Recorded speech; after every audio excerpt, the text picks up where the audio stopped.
El alcalde presidente de este ayuntamiento hace saber al vecindario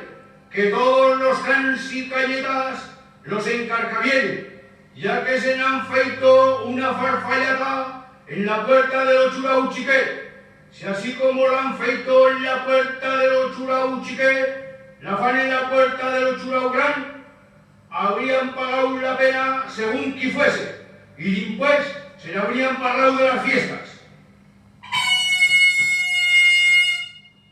También hicimos que en lo Paco Garlapo pillemos un gallo, lo pillemos en un alto,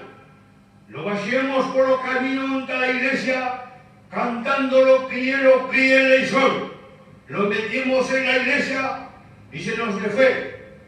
Oh, qué malos debemos estar toda la chen cuando el Espíritu Santo de la iglesia se nos debe.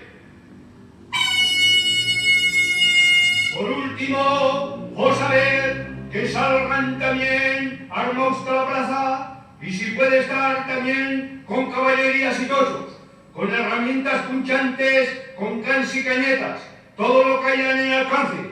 ya que hemos un dicho raro en la fuente del fuso que día y noche no para de hacer circulcú, circulcú, circulcú.